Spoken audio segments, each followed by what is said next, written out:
Bonsoir les gens, salut, c'est jeudi, donc c'est défi. Aujourd'hui, dans cette vidéo, nous allons développer encore une photo, et cette fois vous allez voir une petite photo qui est un peu particulière, puisqu'elle a été prise là où j'affectionne particulièrement les lieux, c'est à Bibracte. Vous savez que Bibracte, pour moi, c'est un petit peu ma muse. C'est un site qui est vraiment fantastique, à tout point de vue, au niveau des ambiances de folie, au niveau de la mysticité des lieux. 1, 2, 3, apprends à causer. Et bon voilà, j'adore ce lieu et c'est là pour moi que je fais mes plus belles photos de paysage. Place au développement. Alors, petite parenthèse. Alors, j'ai bien noté tous vos conseils, j'ai bien noté tous vos commentaires, et notamment un qui est revenu très régulièrement, c'est-à-dire celui de développer vos propres photos. Alors, j'y avais pensé, mais le souci c'est que cela va apporter quelques petits soucis d'ordre, je dirais éthique, déontologique, et surtout de droit à l'image et de droit d'auteur. Donc, pour éviter tous ces petits soucis, je développe mes photos, mais pour celles et ceux qui suivent ma chaîne et qui suivent les visioconférences, vous savez que toutes les informations par rapport aux visioconférences sont disponibles sur mon site internet, et vous savez qu'il y a deux types de visioconférences, les visioconférences collectives et les visioconférences individuelles, où là je travaille dans votre accompagnement photographique et nous travaillons sur vos propres photos.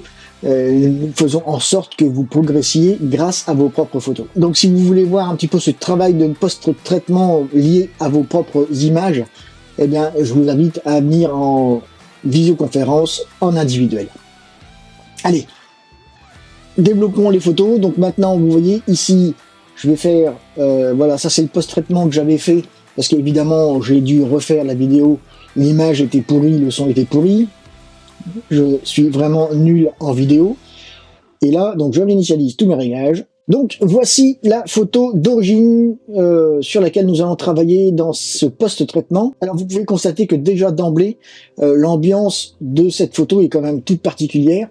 Elle a été prise au moment de la Toussaint il y a 3-4 ans. C'est une ambiance que j'adore, c'est une ambiance de folie. Donc nous allons faire en sorte de modifier un petit peu cette ambiance et de lui donner encore un petit peu plus de cachet, même si là pour ma part, je pourrais lancer une exportation sans aucun problème. C'est une photo qui est pour moi très bien exposée. Je suis vraiment exposé à droite. Je n'ai pas d'alerte de surexposition. Je n'ai pas d'alerte de sous-exposition, comme vous pouvez le constater. J'ai rien qui clignote à l'écran. Donc je suis vraiment borderline en ce qui concerne l'expo à droite. J'ai vraiment gardé tous mes détails, toutes mes ombres, toutes mes textures, justement dans les basses lumières et dans les tons sombres. Donc là, je vais pouvoir travailler cette photo de manière vraiment très judicieuse. Alors, dans un premier temps, je vais donc vous l'exporter brut de décoffrage.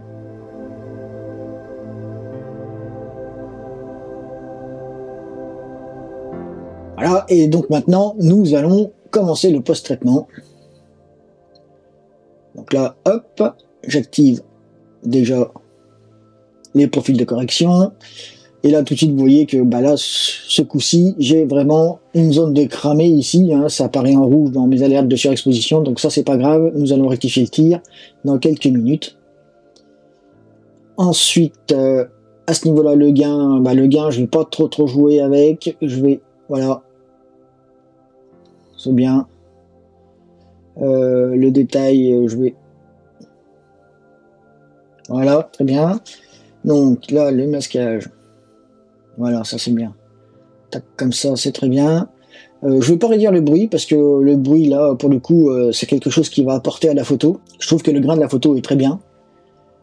Ensuite, là, je vais me mettre en standard. Voilà. Un petit réglage en auto. Alors ça, c'est pas mal. Je vais peut-être baisser quand même les contrastes.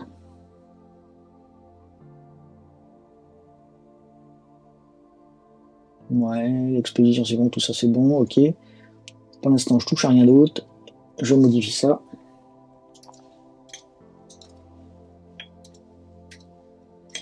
Ok.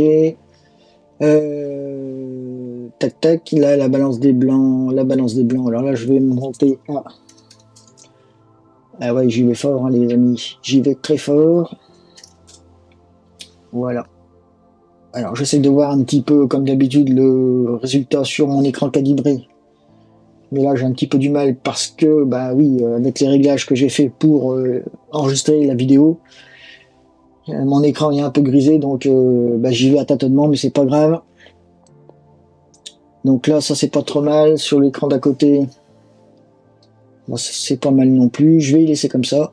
Donc là maintenant, je vais essayer de jouer avec le ciel. Donc là, je viens là, je fais détection du ciel.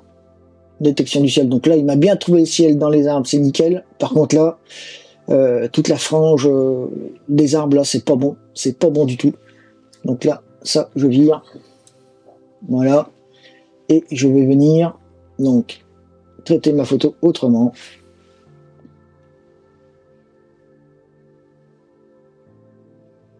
Ok. Et là, alors attention, point trop non faux. Là, c'est trop là. Là, voilà, ça c'est pas mal. Je vais vous montrer le contraste là pour le coup.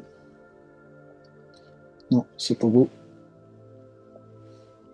Voilà, là c'est mieux. Ensuite, je vais refaire un dégradé.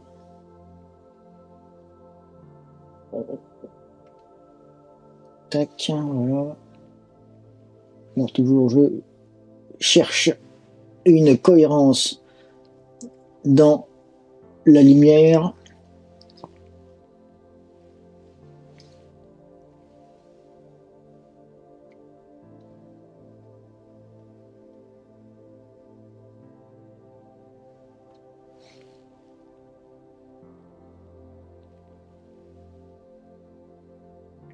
Voilà. Là, c'est pas trop mal. C'est bien.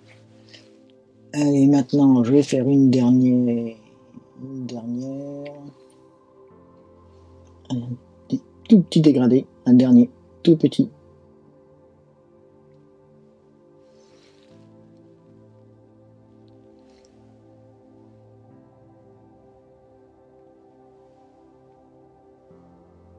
Ouais, mais là, par contre, là, c'est pas bon, là, dans l'angle. C'est pas bon du tout. Ce que je vais faire, c'est que je vais mettre une petite patate.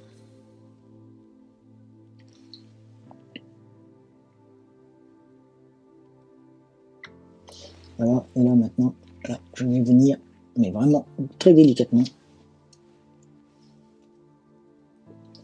Voilà.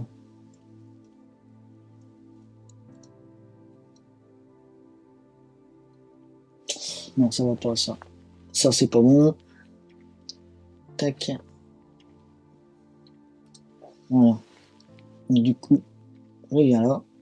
Je viens là. Hop. Tac. Voilà. Là, ça, c'est pas trop mal. Et maintenant, pour le ciel, une petite patate. Bon, une patate quand même assez balèze. Hein. Alors, il y a des zones dans le ciel où je ne vais surtout pas chercher à les modifier au post-traitement parce que c'est des trouées dans la brume. Donc, la lumière passait plus ou moins de façon importante. Et il faut que je garde cette cohérence aussi. Mais bon.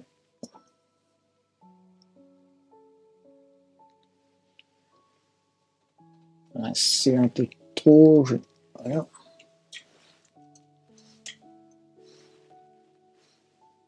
Ça, c'est pas mal. J'en ai peut-être besoin ici encore d'une patate. Voilà. La dernière. Là.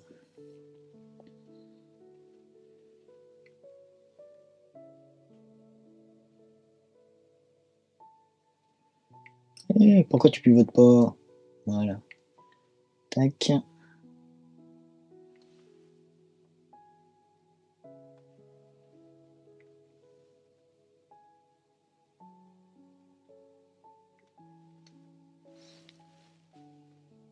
Oui, on va voir maintenant qu'est-ce que cela va donner. Là, voilà. Juste ce qu'il faut. Juste ce qu'il faut. Donc maintenant, par rapport à tout ça, c'est bon. Qu'est-ce que je vais pouvoir aller tripatouiller d'autres? Je suis peut-être 0,78, c'est peut-être un peu beaucoup. Enfin, pas assez justement. Voilà, c'est pas mal. C'est pas mal, donc tout ça c'est bon. Là maintenant, à ce niveau-là,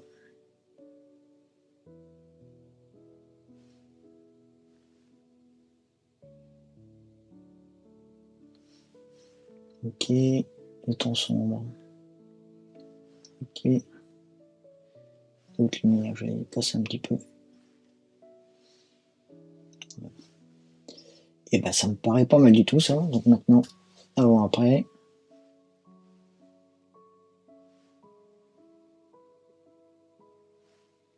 C'est pas trop mal.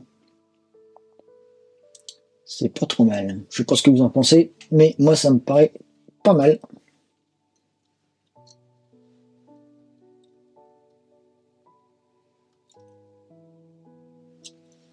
C'est pas trop mal. C'est pas trop mal. Bon, bah, je vais en rester là. Je vais en rester là pour cette photo. Ça suffit. Pas trop d'infos. Et voilà. Donc vous voyez, par contre, mon histogramme, lui, il s'est décalé. Tout à l'heure, j'étais avec un histogramme. Alors, si je fais initialiser, voilà. J'étais avec un histogramme qui tirait quand même bien sur la droite. Hein. Comme je vous disais tout à l'heure, mon exposition à droite a été très bien maîtrisée à ce niveau-là. Je suis vraiment borderline. Et là maintenant, si je reviens ici, vous voyez, mon histogramme, lui, a bien évolué. Il est vraiment sur toute la plage de l'histogramme, hormis dans les hautes lumières que j'ai bien cassé. Peut-être un peu de trop. Bon, je verrai ça une fois que la vidéo sera finie de tourner. Si j'ai besoin de remodifier un petit peu tout cela, je vous reprendrai. Mais là, dans un premier temps, de ce que je vois sur l'écran principal, c'est pas mal, ça me plaît.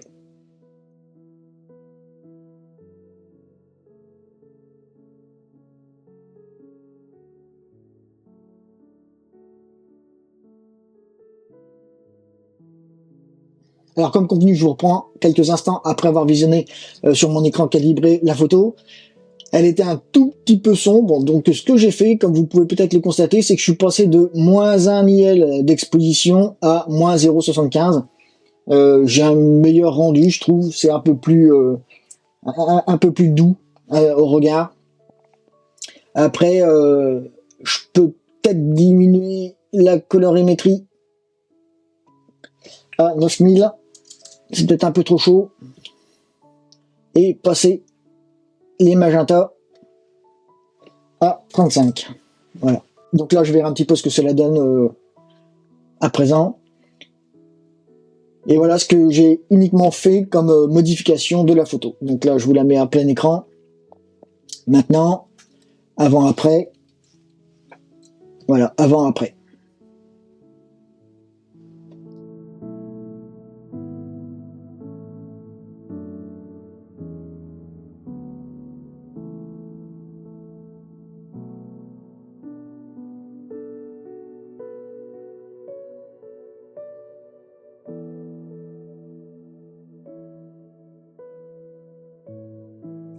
J'espère que cette vidéo des défis du jeudi vous aura apporté quelques éclaircissements.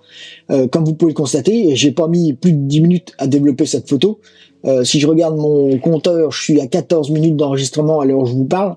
Donc si j'efface tous les réglages et tout ce qui s'ensuit que je vais couper au montage, je suis sûr que la durée maximale de la vidéo sera de l'ordre de 10-12 minutes au final. Si vous passez plus de 10 minutes sur une photo, c'est qu'à un moment donné, il y a quelque chose qui ne va pas. Donc, reposez-vous la question des réglages sur le terrain et de la mise en application du paramétrage de l'appareil photo et de la prise de vue sur le terrain. Je vous rappelle que 80% du boulot doit être fait sur le terrain et 20%, comme vous venez de constater, devant votre ordinateur. Si vous avez des questions, n'hésitez pas, laissez-les moi en commentaire. Comme d'habitude, j'y répondrai du mieux que je peux. Pour celles et ceux qui sont intéressés par les visioconférences, allez voir sur mon site internet, tout y est référencé. Pour celles et ceux qui se demandent comment j'arrive à gérer la lumière comme j'arrive à la gérer sur le terrain, je vous renvoie à ma formation sur le site de WooSkill qui vous explique un petit peu comment comprendre et comment appréhender la lumière en photographie et qui va vous permettre de comprendre comment gérer cette lumière et notamment de la gérer via l'histogramme. Tout est indiqué sur le site de WooSkill. La première vidéo de cette formation est gratuite, donc profitez-en, allez la visionner, ça vous donnera peut-être quelques clés pour acheter ou non la vidéo. Vous allez voir que le prix de la vidéo, vous allez voir que le prix de la formation est quand même très attractif. Sur ce, je vous dis, faites-vous plaisir, faites des photos et à bientôt.